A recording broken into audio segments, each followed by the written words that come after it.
Bom dia, Elba. Olá, Lília? Oi, Olá, bom dia, tudo bem? tudo. Estamos dando um tempinho. Beijo, Tá, bom dia. tá joia.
Oi, pessoal, bom dia. Aqui quem está falando é a Isabela. Quero agradecer a todo mundo que está presente, todo mundo que já deu bom dia aqui no chat. E vamos começar a programação do dia. Hoje a gente, abrindo o evento, a gente tem a Elba. A Elba já está aqui com a gente. Elba, queria que você compartilhasse sua apresentação e aí eu gostaria que você mesmo se apresentasse, porque seu currículo é bem extenso, acho que fica melhor você mesmo, pode ser? Claro, sim, pode ser. Deixa eu compartilhar aqui. Estão vendo? Estamos vendo já. Deixa eu só... Rapidinho.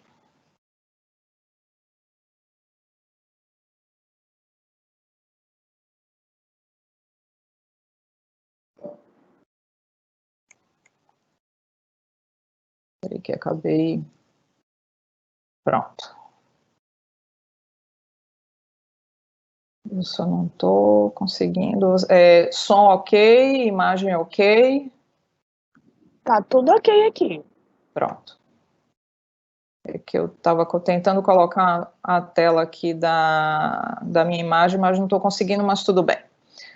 Bom dia a todos e todas que estão aqui nesta manhã de quinta-feira, aí em Manaus, bem cedinho, né, meninas? São 8 da manhã. Eu estou aqui em Salvador, na Bahia, já são 9 horas da manhã aqui. Em primeiro lugar, eu quero agradecer mais uma vez pelo convite da Prodan, na pessoa de Lília, que é uma profissional incrível, uma amiga querida já de longas datas aí, e colega de área também, né? Uma profissional que já atua aí na área de segurança há bastante tempo, já construímos algumas coisas juntas, na época que eu estava em governo. Então, agradeço aí a Prodan por esse convite. Ontem estivemos aí no painel de abertura, né? Foi uma construção bem interessante, como um debate bem rico.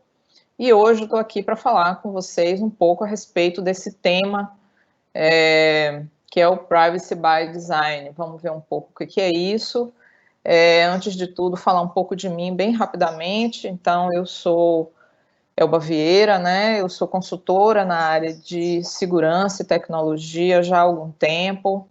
Eu já tenho aí uma estrada de uns 30 anos, né? 15 deles trabalhando em instituições financeiras, passei 10 anos trabalhando em governo, nos últimos 5 anos aproximadamente em algumas instituições de saúde, hoje eu faço consultoria, né, sempre trabalhando nessa área de segurança da informação e tecnologia, e de uns anos para cá, a gente mudou um pouco o escopo de atuação também, né, para que a gente abrace também os temas relacionados às novas regulamentações que estão chegando aí no mundo, GDPR, a nossa Lei Geral de Proteção de Dados LGPD, a gente vai falar sobre isso aqui na apresentação, né. Bom, na área acadêmica, eu sou formada na área de tecnologia, tenho aí algumas especializações. Hoje eu iniciei, esse ano, né, eu iniciei um doutorado na área de ciência da informação aqui na Universidade Federal da Bahia, e estamos aí convivendo com esse momento pandemia, esse momento tão grave no nosso planeta, né, já que todos ou praticamente todos estão sofrendo com isso. Bom, eu vou mostrar aqui para vocês uma pequena agenda, só para dar um direcionamento. A gente vai falar um pouco sobre privacidade, sobre proteção de dados, sobre privacy by design, os princípios lá de Anne Cavou, que é fazer uma inter-relação, aí, uma triangulação dos princípios de Anne Cavour com as normas ISO e passar até algumas sugestões para vocês de literatura nessa área, ok?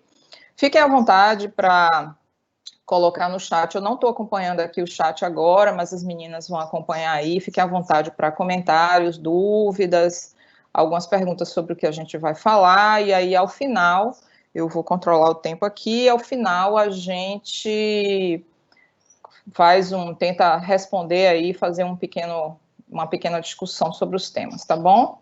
Bom, então vamos começar aqui falando sobre a questão da privacidade, né? Tem muita gente que pensa ou imagina que privacidade, proteção de dados, que está sendo tão falado hoje, é algo recente, na verdade não, né? Privacidade é um tema extremamente antigo. Primeiro, deixar assim bem claro para vocês, né, que privacidade é um direito humano, é um direito fundamental de qualquer ser humano deste planeta. Está lá no artigo 12 da Declaração Geral de Proteção de Dados, da Declaração Universal de Direitos Humanos, está lá no artigo 12, que diz o seguinte: ninguém será sujeito à interferência em sua vida privada, né? Todo ser humano tem direito à proteção da lei contra tais interferências. Então, nesse sentido, a Declaração Universal dos Direitos Humanos, que é datada lá de 1948, né, 10 de dezembro de 1948, pouco tempo depois do pós-guerra, da Segunda Guerra Mundial, onde aconteceu o Holocausto, e muitos países aí se reuniram para criar um código universal em que os direitos humanos fossem declarados, né, com relação à vida de todos. Mas, na verdade, privacidade antecede a Declaração de Direitos Universal dos Direitos Humanos. Na verdade, já foi citada, existem citações aí, lá do fim do século XIX, em que se dizia que privacidade era o direito de estar só, né?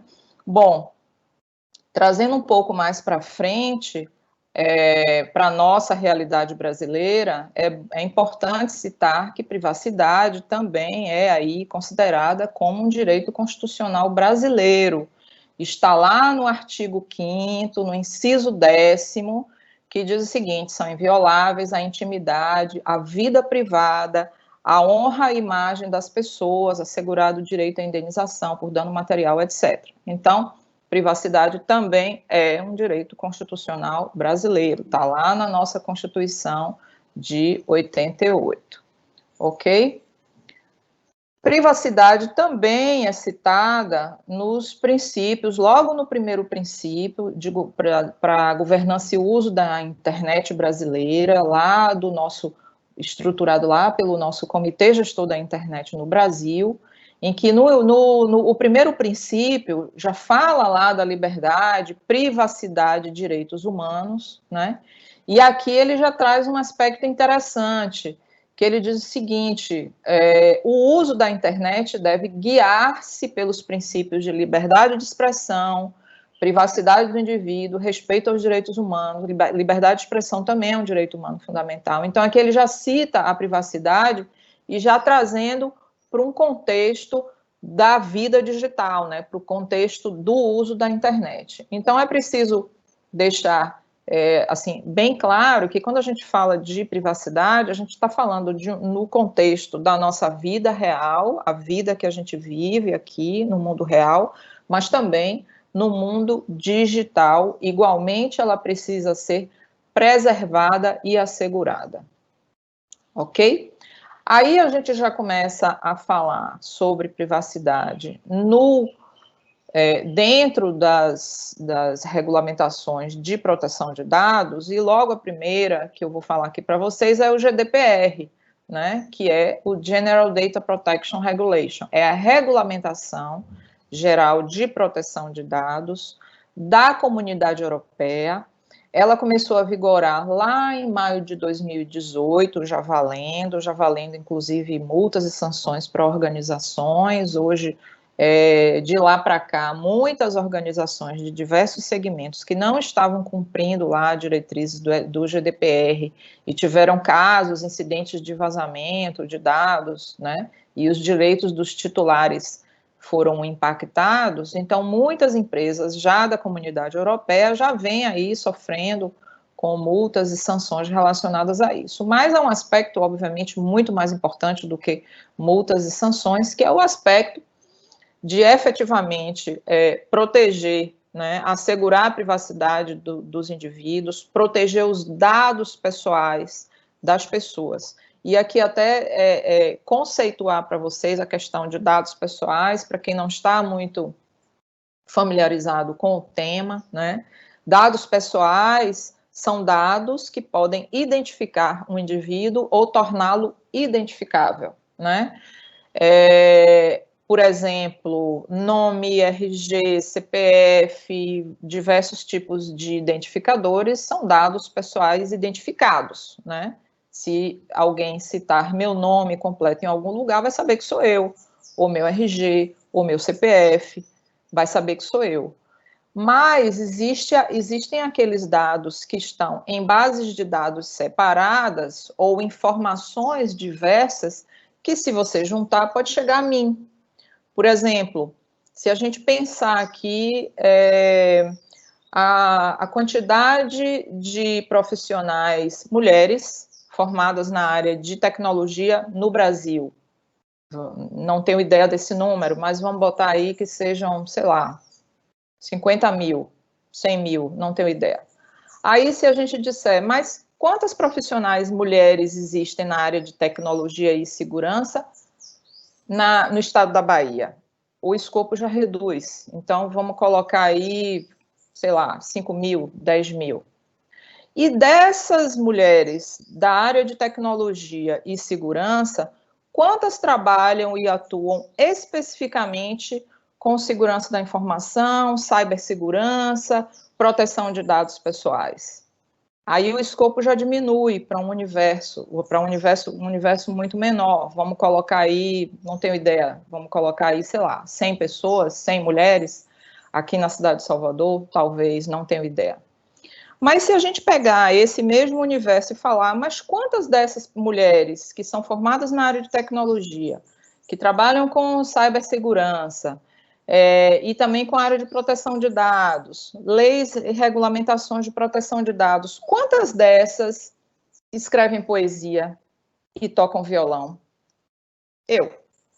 Então, dessa forma é que você consegue, neste exemplo que eu dei, né, é que você consegue pegar informações variadas de diversos lugares e torna uma pessoa identificável. Então, esses são dados pessoais, ok?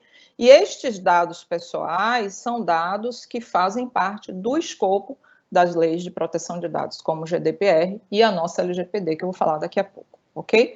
E um subgrupo dos dados pessoais são os dados pessoais sensíveis, que são aqueles relacionados, por exemplo, à saúde de uma pessoa, dados biométricos, dados genéticos, orientação sexual, opinião política, opinião religiosa.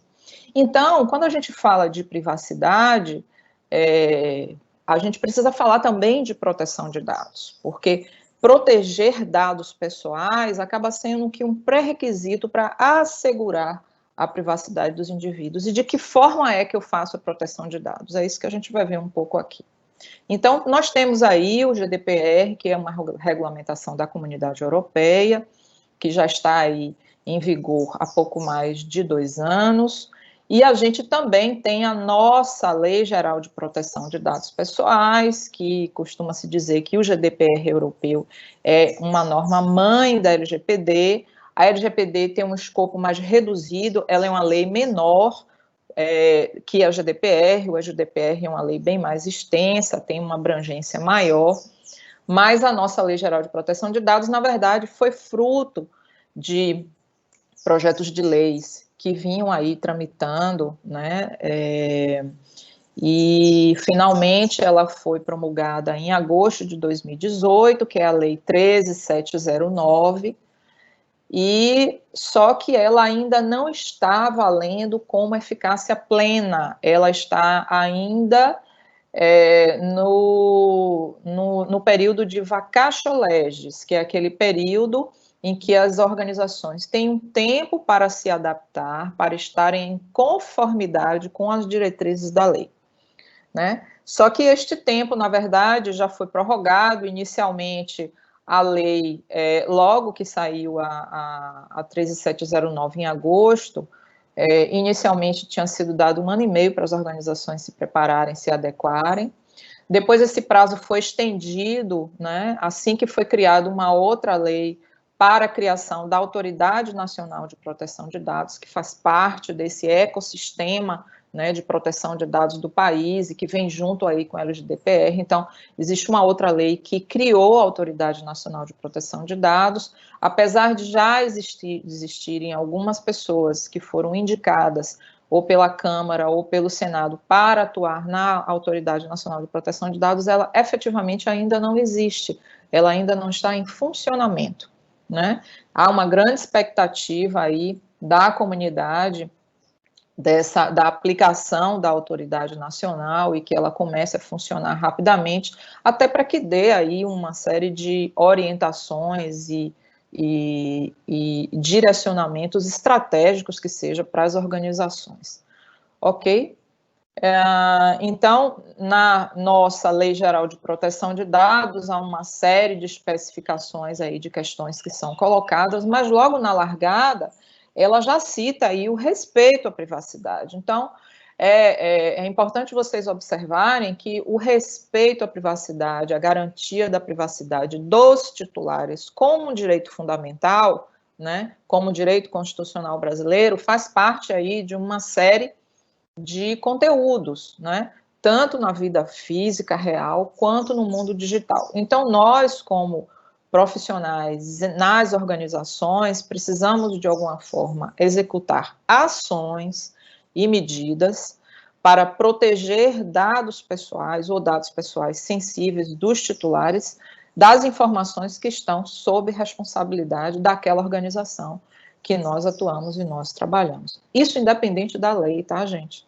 É importante, claro, a gente ter uma lei de proteção de dados, até para que o Brasil faça parte desse ecossistema, do cenário mundial aí de proteção de dados, para que ele não fique para trás, né? Porque existem, eu vou mostrar aqui para vocês já um cenário mundial, mas muitos países hoje já possuem as suas leis gerais, então, até para que o Brasil possa, de alguma forma, atuar no nível padrão de proteção de dados, conseguir fazer transferências internacionais de dados e conseguir ter o mínimo de especificações formalizadas com relação ao respeito à privacidade e proteção dos dados dos titulares. Então, a nossa lei aí geral de proteção de dados, que é a nossa LGPD, que ainda está no período do vacatio legis, como eu falei, não tem data definida ainda para sua eficácia, porque existem muitos instrumentos aí já entraram, isso está meio que uma novela, mas hoje existe uma medida provisória que pode mudar o cenário ou não, agora em agosto é que isso pode ser definido, né? Se ela caducar, é possível que a LGPD entre em vigor agora em agosto, mas já estão definido que as sanções e multas da LGPD só vão começar a valer a partir de agosto de 2021, o que, obviamente, não impede, nem nunca impediu, nenhuma organização de atuar com medidas de proteção de dados pessoais ou informações corporativas, tá, gente? Porque a gente também, quem trabalha na área de segurança ou até na área de tecnologia, sempre teve uma responsabilidade com relação também a manter graus de proteção e medidas de segurança para as informações corporativas, que são as informações das empresas. Existem muitas informações, né, sensíveis, sigilosas das organizações, que são diferentes das informações dos dados pessoais dos titulares, mas que são igualmente importantes e que precisam ser protegidas. Então, independente da LGPD, ou GDPR ou qualquer outra lei, é preciso manter as organizações seguras, com um grau de maturidade razoável, né, para evitar os famosos incidentes de segurança, sejam eles relacionados a vazamentos de dados, que a gente tem visto aí, tantas coisas acontecendo quase que diariamente.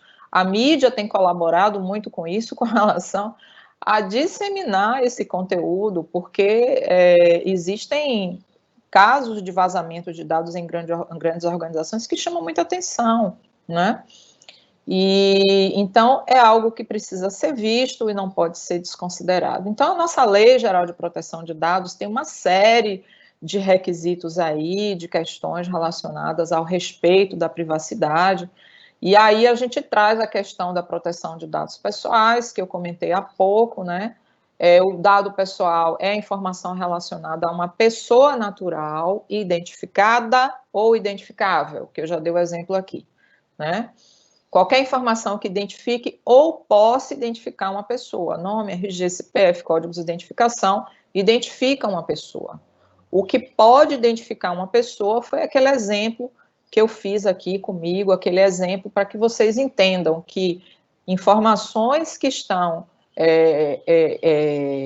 até em bases de dados diferentes e que podem ser cruzadas e que podem identificar uma pessoa, acaba se tornando um dado, acaba sendo um dado pessoal, né, que pode identificar alguém. Aí eu trouxe aqui 2 recortes de 2 artigos da lei, só para exemplificar para vocês, fazendo já um cruzamento entre a Lei Geral de Proteção de Dados e a segurança da informação, né? Segurança da informação, lembrando, para quem não é da área ou não está acostumado com os conceitos, né? Segurança da informação é um conjunto de medidas que tem a função, né, que tem o objetivo de proteger ambientes, né, para minimizar riscos, para evitar incidentes de segurança, para garantir a continuidade e sustentabilidade do negócio. Só que isso é feito não apenas com uma medida ou com uma ação. Isso é um conjunto de ações, é um conjunto de práticas, de políticas, de normas, de processos, de estruturas organizacionais e, obviamente, de tecnologias, hardware, software e pessoas, tá, gente? Então, segurança da informação é um conjunto de coisas. Aí vem lá o artigo 46 da nossa LGPD e diz o seguinte, olha, os agentes de tratamento, quem são os agentes de tratamento? São os controladores e os operadores, né? São aqueles que detêm detêm a responsabilidade pelos dados pessoais. Então, por exemplo, a Prodan é responsável pelos dados de titulares que estão lá sob sua responsabilidade, que de alguma forma executa algum tipo de tratamento. Daí o nome agentes de tratamento. A LGPD, inclusive, cita 20 formas de tratamento de dados pessoais, né?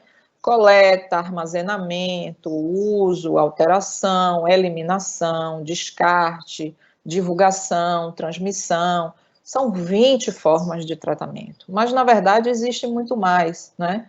Uma vez eu assisti uma palestra interessante que o palestrante dizia o seguinte, se você pegar um dado pessoal de um determinado titular e sair com ele para tomar um cafezinho, isso é tratamento de dados. Então, qualquer forma de tratamento de dados que uma determinada empresa faça com dados pessoais, dados de titulares, esta empresa tem responsabilidade para adotar, como está dizendo aqui, medidas de segurança, técnicas e administrativas aptas a proteger os dados pessoais. De quê?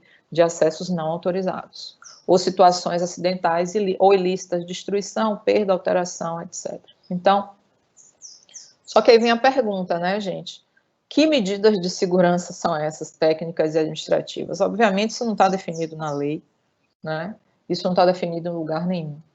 Na verdade, para aquelas organizações que já vinham ao longo do tempo, independente da LGPD, ou GDPR, ou qualquer outra lei de proteção de dados, mas para aquelas organizações que já vêm aí há algum tempo, maturando, né, o seu processo de segurança da informação, adotando uma série de medidas, e quando eu falo medidas, gente, não é simplesmente instalar um antivírus, instalar um firewall e está tudo certo, não. São medidas técnicas, medidas que envolvem aí os 3 eixos, os famosos eixos da segurança, pessoas, processos e tecnologias, né? Então, maturando o processo da segurança da informação, por exemplo, com bases normativas, políticas e normas de segurança que estabeleçam aí uma série de diretrizes, né, formalizando a forma como a organização quer e é responsável por aqueles dados e até pelas informações corporativas sob sua responsabilidade. Então, essas empresas que ao longo do tempo aí já vêm criando uma cultura de segurança da informação e amadurecendo, na verdade, ela já adota e já aplica medidas de segurança ou técnicas ou administrativas.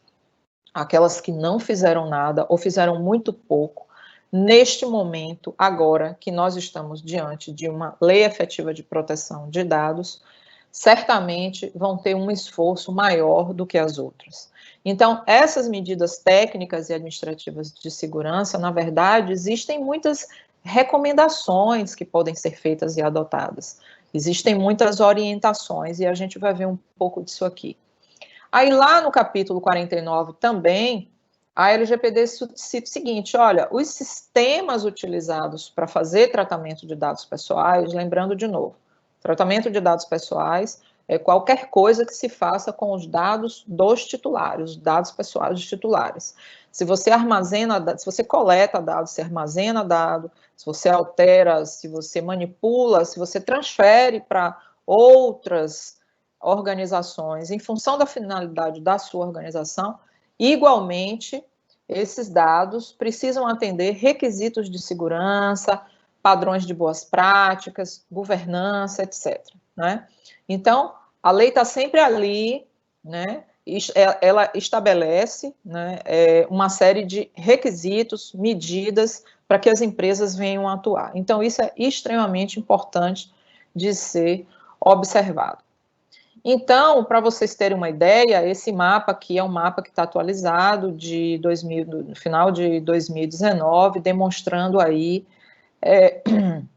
que existem já mais de 100 países que possuem a lei que possuem leis de proteção de dados, né? Seja num formato ainda em desenvolvimento, seja já aplicado, seja em aplicação.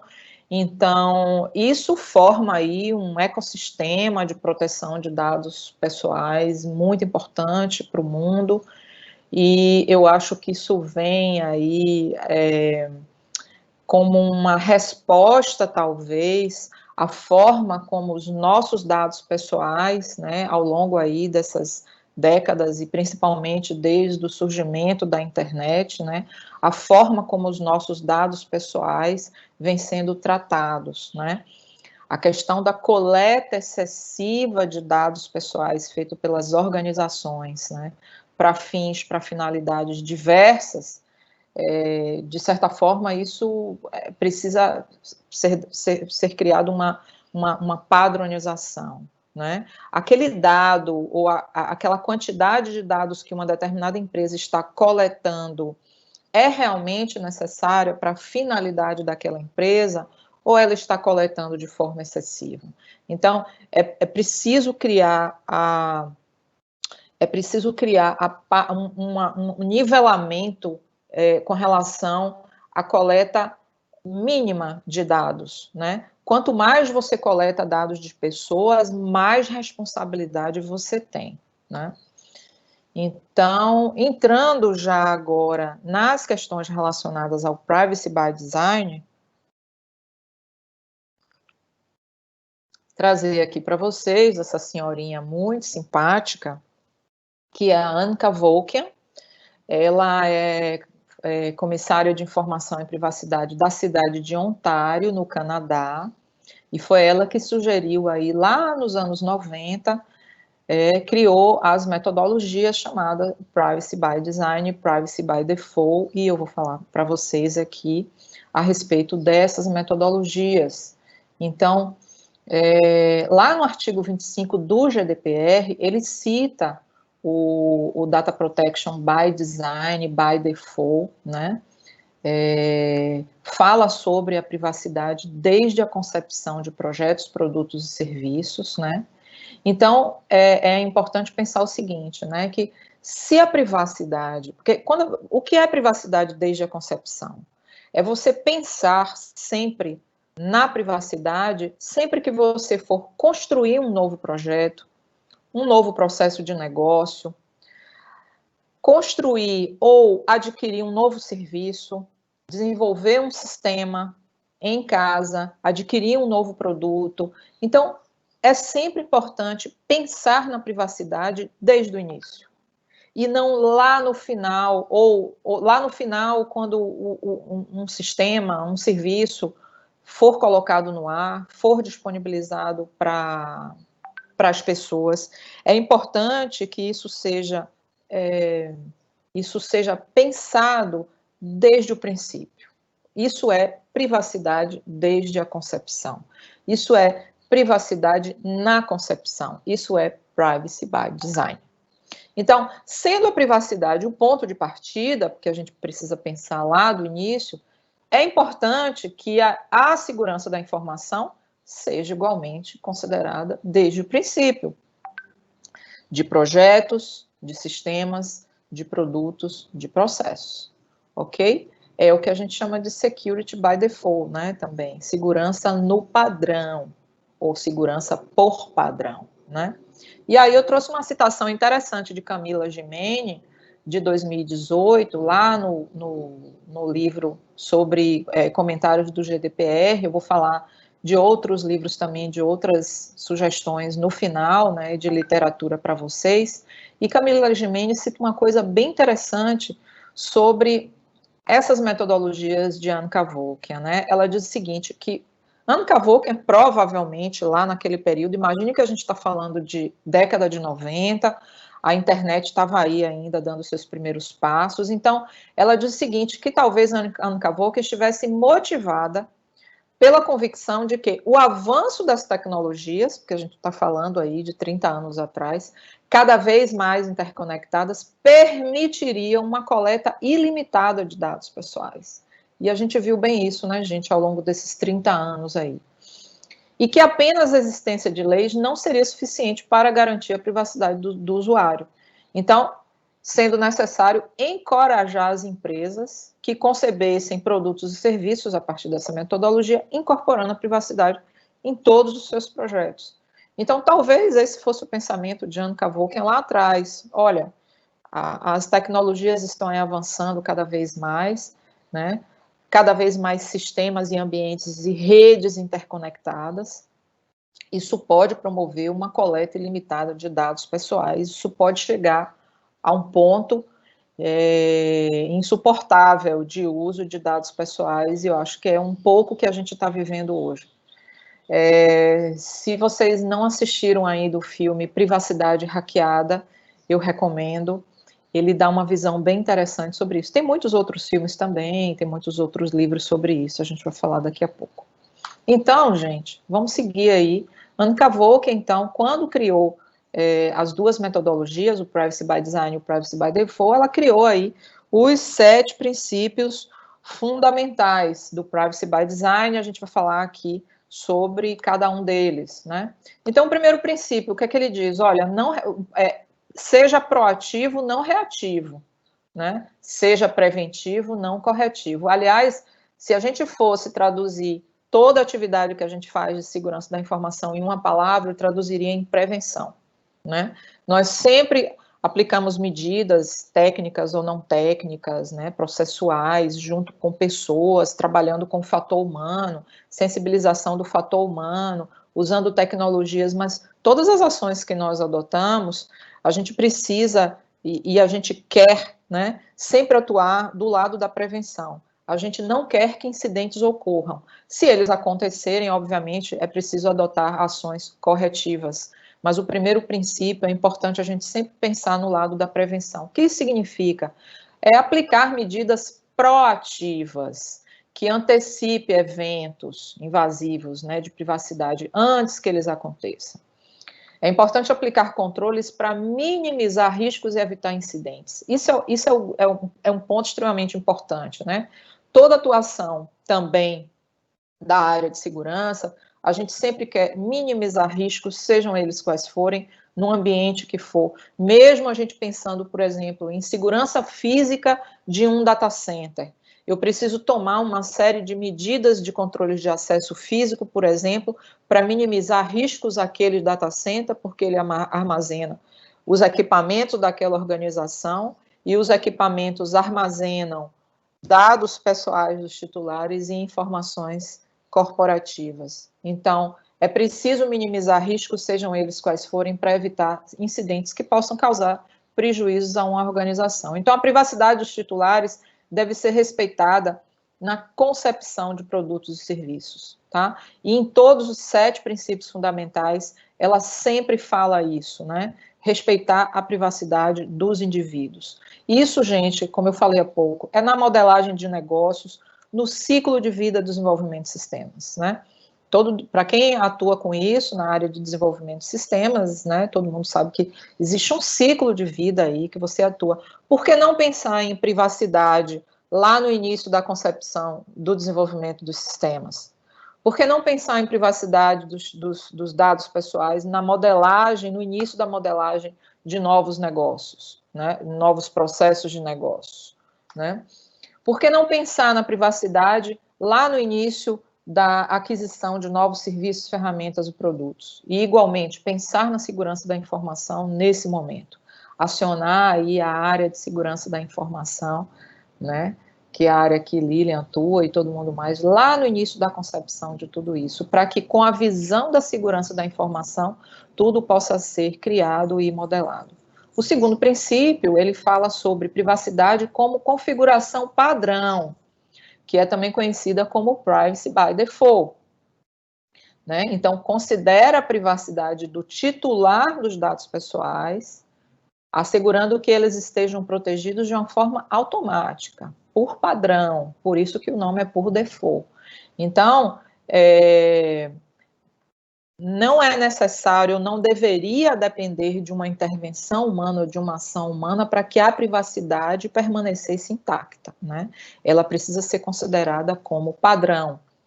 E sempre lembrar que o processo de coleta de dados pessoais deve ser o mínimo necessário com base na finalidade da organização, nos propósitos da organização, evitando a coleta excessiva.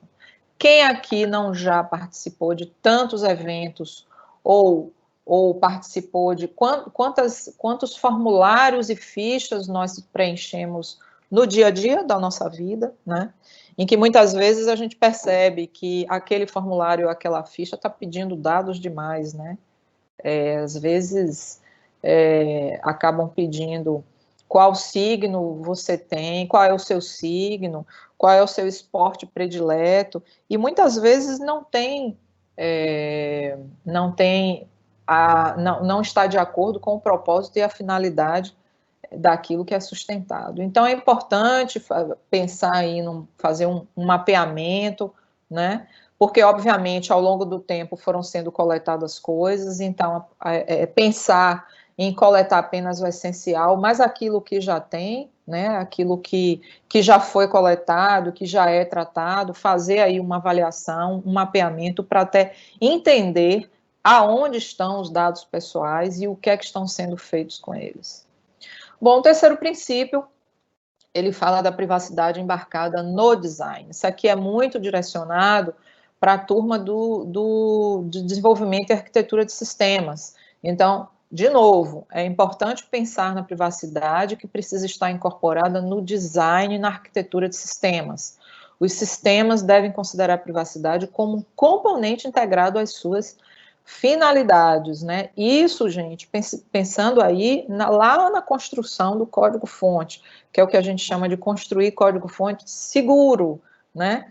Que isso é algo que, por exemplo, é pouco falado sobre esse assunto nas universidades, por exemplo, né? Construção de código seguro. Então, é preciso analisar vulnerabilidades de códigos-fontes de sistemas e aplicativos. É importante realizar processos periódicos, né, e tratar vulnerabilidades. Essa sigla aqui que eu coloquei, isso dá um direcionamento bem interessante, é um projeto aberto de segurança para aplicações web, né, o OWASP.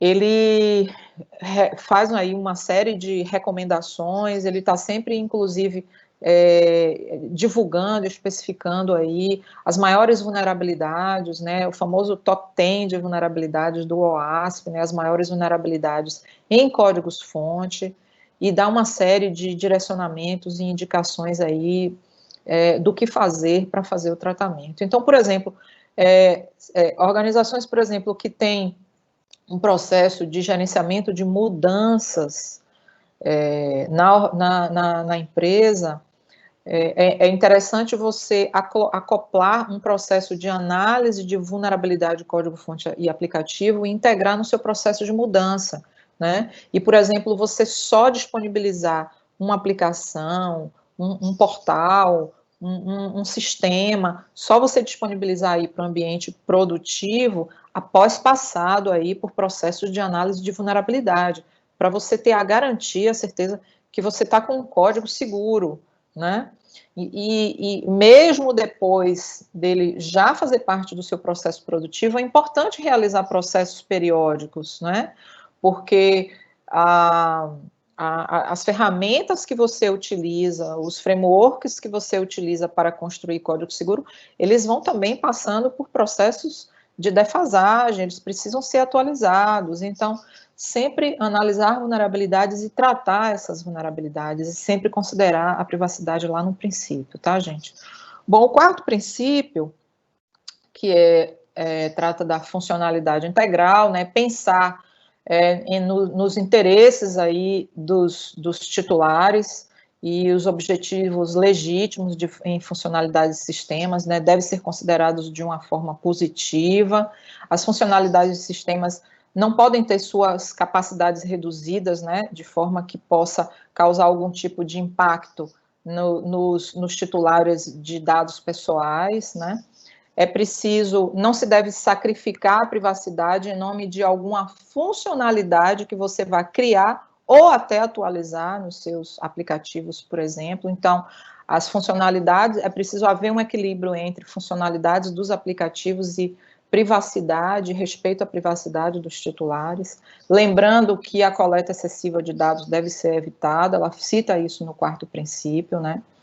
Então, aí é importante identificar, ajustar possíveis gaps, falhas, erros e processos que possam sacrificar a privacidade dos titulares de dados. Caminhando aqui para o quinto princípio, é importante pensar na segurança de ponta a ponta, né? A proteção de dados em todo o ciclo de vida da informação.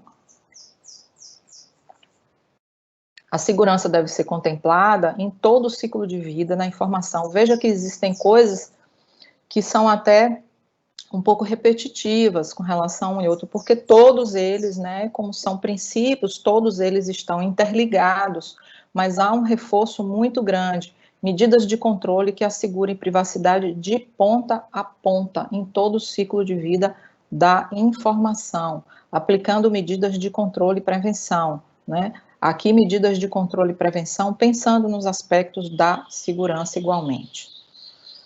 O sexto princípio, ele fala sobre visibilidade e transparência. Isso aqui é muito interessante porque ele diz o seguinte, olha, tudo aquilo que você faz com relação à sua gestão de segurança da informação na empresa, é importante que seja feito de forma clara e transparente, seja para o corpo de colaboradores, seja para clientes, seja para parceiros, para acionistas, para fornecedores. Obviamente que não tudo, mas é importante trazer esse aspecto da confiança para os titulares de dados pessoais que podem ser considerados como clientes ou as partes interessadas, né? É importante colocar, comunicar, divulgar de que forma é que a empresa cuida dos dados pessoais, de que forma é que a empresa protege. Obviamente que não no aspecto técnico, não no aspecto do detalhe, mas é importante. E isso dá uma imagem positiva com relação à reputação e à confiança digital ou não daquela empresa para a sociedade, né? É importante quando ela mostra isso, que ela cuida e que de alguma forma ela trata e cuida, respeita a privacidade dos titulares e protege dados pessoais. E já partindo para o fim, o último princípio, é o respeito à privacidade do usuário, todos devem respeitar em primeira instância, né, os interesses dos titulares. E quais são os interesses dos titulares? Eu, como titular de dados pessoais, eu gostaria que os meus dados pessoais fossem preservados e resguardados pelas organizações que detêm os meus dados, né? Então, se a gente parar e fizer uma análise aí, quantas organizações pequenas ou médias de diversos segmentos já possuem os nossos dados pessoais? Uma ficha que a gente preenche para participar de um evento, por exemplo, até um evento, um seminário, um congresso digital, que é algo que a gente vem fazendo tanto hoje, em que a gente preenche lá nome, RG, CPF às vezes, e-mail. Existem empresas até que pedem muito mais do que o necessário. A partir do momento que eu estou preenchendo uma ficha, eu já estou fornecendo os meus dados pessoais para aquela organização. Será que aquela organização está cuidando dos meus dados de forma devida? Então, isso é o respeito à privacidade dos usuários. Então, qualquer demanda e necessidade precisam ser consideradas, né? E o titular tem um poder sobre os seus próprios dados, obviamente, porque os dados são meus e não da empresa, né? Então, a privacidade do usuário deve estar acima de qualquer outro interesse. Então, é muito importante aí um programa de compliance ou de conformidade, um programa de adequação de uma organização para tudo isso que nós estamos falando, né? E aqui, já partindo para o finalzinho, a gente já está quase em cima do tempo, fazendo aqui uma triangulação dos 7 princípios fundamentais, como a gente viu aqui agora, vocês viram, né? Os 7 princípios fundamentais do Privacy by Design. Então, a gente tem as 2 metodologias que foram criadas por Anne Cavour, lá na década de 90, né? O Privacy by Design e o Privacy by Default. O Privacy by Design é a privacidade na concepção, e ela criou os 7 princípios fundamentais, que a gente viu aqui um pouco, né? Então, já tem aí um conteúdo para a gente começar a pensar nisso, né? Em pensar sempre em assegurar e preservar a privacidade das pessoas como um direito fundamental. E agora a gente tem aí uma norma recente aqui brasileira, já é brasileira, né? Está lá na nossa ABNT. Agora, em novembro de 2009, foi lançada aí a 27701, que trata de ser uma extensão das famosas 27001 e 27002, né? 27001 e 27002, para quem atua na área de segurança já, 27, são essas 2 normas, né? São normas muito utilizadas na área de segurança. A 27002, principalmente porque é uma norma até um pouco mais antiga, já tem bastante tempo, ela tem um conteúdo muito extenso com relação a medidas técnicas ou não técnicas de controle processuais para você montar um programa de segurança. A 27002, inclusive, é considerada como um dos frameworks que podem ser utilizados para criar um programa de gestão de segurança da informação. E vem aí a 27001, que inclusive eu tenho ela aqui, eu até trouxe aqui para ilustrar para vocês, não sei se todo mundo vê, a 27001, que ela é uma extensão dessas 2 outras normas, né? Então, ela trata da gestão da privacidade da informação, né? Aí existe uma questão de existe uma polêmica aí de conceituação muito grande, né? Ou mas a privacidade da informação ou do titular. Isso é uma polêmica, né? Já que a gente, inclusive, acabei de mostrar para vocês que privacidade, eu defendo que a privacidade, na verdade, é um direito humano, né? Então, isso cabe à pessoa, é um direito humano fundamental, é um direito constitucional, né? E, agora, a proteção do dado é um requisito para você assegurar a privacidade dos indivíduos e das pessoas, né? Deixando um pouco essa questão da polêmica, então a gente tem aqui a norma, é uma norma extensa, bem extensa, que tem uma série de conteúdos que igualmente faz promover, né, prover um direcionamento muito interessante para quem, não só para montar aí um programa de gestão de segurança, mas ele está criando aqui também, ela sugere a criação de um sistema de gestão de privacidade da informação, que é o SGPI, né? Então, são normas que já estão ali atuando com estes conteúdos. E aí vem uma terceira norma, que é mais recente, que é de março de 2020, está ela aqui também, a 29.100, né? Que, na verdade, ela cria aí uma estrutura, né? Ela sugere uma estrutura de privacidade, né? Ela traz aí uma série de conceitos e definições que tem até promover até uma certa padronização com relação aos termos, né? Então, se a gente pegar aí os princípios fundamentais do Privacy by Design, que trata aí da privacidade, a gente já tem aí dando suporte 2 leis brasileiras, né? Estão aí disponíveis na ABNT. Eu acho que depois que eu terminar aqui, se Lilian tiver aí, eu acho que ela pode até falar um pouco do trabalho que ela vem fazendo aí, atuando na Prodan, com relação a estas normas dentro do trabalho do projeto e do modelo de gestão de segurança que já atuam. Então, são conteúdos muito importantes e que têm uma ligação muito direta com a Lei Geral de Proteção de Dados, formando todo esse arcabouço relacionado com proteção de dados e privacidade. Então, essa triangulação aqui é bem interessante para a gente ter essa visibilidade. Essas 2 normas são novas, recentes, conteúdos interessantes. Quem atua na área, é importante ter essa dimensão. E para a gente concluir, pessoal, eu vou deixar aqui algumas sugestões.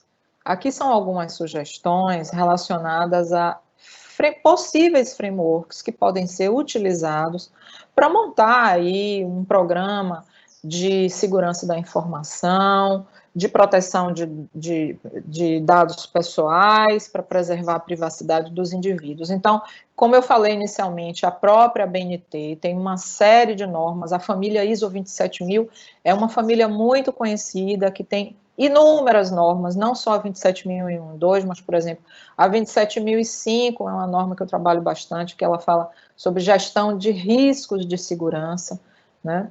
E outras, vem agora essa, 27701, que é sobre privacidade, né? A 29, que sai um pouco da família 27, essa 29.100. Então, existem conteúdos vastíssimos. Vou usar tudo? Não tem que usar tudo, mas tem que entender a organização, o que é mais adequado, o que é possível ser utilizado. O NIST, que é um conjunto de padrões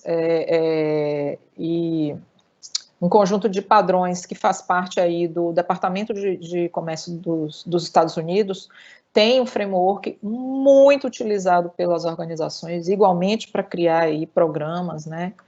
O Gartner, que é uma das maiores empresas de pesquisa no mundo também, tem muitos conteúdos que dão bons direcionamentos estratégicos para líderes e gestores das organizações.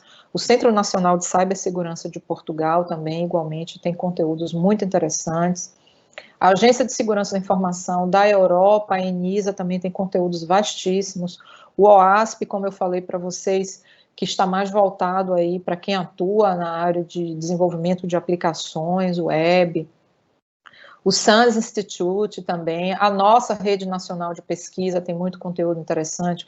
O Departamento de Segurança Nacional do Governo da Espanha também tem conteúdos interessantes, e também o do Chile, o Sistema Nacional de Cibersegurança do Chile. O Fórum Econômico Mundial também tem muitos conteúdos interessantes. Vale a pena ler o relatório de riscos globais que o Fórum Econômico Mundial publica e lança todo início de ano, né? Todos eles estão publicados lá na página do Fórum Econômico Mundial. A nossa Internet Segura BR tem muito conteúdo para se fazer campanhas de sensibilização para as pessoas, gente, por exemplo, porque é muito importante não esquecer, aliás, focar muita energia no fator humano, né? Criar campanhas de sensibilização para as pessoas, né? Fazer com que políticas e normas, diretrizes de políticas e normas sejam transformadas num conteúdo interessante, didático, que isso chegue até as pessoas, para que elas transformem isso em práticas positivas no seu dia a dia. O CICERT, lá do Chile, do governo do Chile, também tem muito conteúdo interessante, a ISACA, o nosso CERT-BR, enfim, aqui são apenas algumas sugestões de frameworks, de conteúdos, de instituições que tem muito conteúdo que pode ser utilizado, ou mais técnico, ou menos técnico, dependendo do que se queira. E algumas referências literárias também que eu trouxe. Aqui só são livros nacionais, né? Alguns livros que é interessante, são interessantes. Eu coloquei alguns deles aqui, que fazem parte aí do arcabouço. Para quem trabalha nessa área, ou para quem quer ingressar nessa área, gente, é preciso muito estudo, muita leitura, é preciso entender a norma, é preciso entender a LGPD, e até antes da LGPD é importante entender o GDPR, é importante entender a Regulamentação Geral de Proteção de Dados da Comunidade Europeia, que veio antes, né? Essa trilogia, esses primeiros 3 livros aqui, que a gente costuma dizer que é a trilogia dos livros coordenados por Viviane Maldonado, né? Esses 2 primeiros aqui também teve também a coordenação de Renato Opsi-Blum, mas esses 3 primeiros aqui foram coordenados por Vivi, né, Viviane Maldonado, que é uma pessoa muito conhecida, é a nossa musa da privacidade. Esses 2 primeiros aqui, GDPR e LGPD, são comentários à lei, eles destrincham bastante, né? Esse verdinho aqui, eu tive a alegria de participar como coautora, né, juntamente com outros profissionais incríveis. É um manual de implementação da lei, onde a gente tem aí, passa uma série de sugestões e recomendações para ajudar as organizações, com relação às diretrizes da lei. E aí tem outros livros, né? Tem um livro de Danilo Doneda, que é muito interessante, que inclusive é um dos indicados para compor a Autoridade Nacional de Proteção de Dados, né? Tem o de Márcio Cotes, o de Bruno Bione, especificamente sobre as funções de limites do consentimento. Esse aqui é o mais recente, coordenado por Felipe Palhares, que é um dos coautores do Manual de Implementação. Tem vários autores, né, temas atuais de proteção de dados. Esse saiu agora, está no forno, saiu há poucos dias. Tem o de Rodotá, sobre a sociedade, a vida da sociedade de vigilância, que é bem interessante. O de Tiago Sombra, que é do ano passado.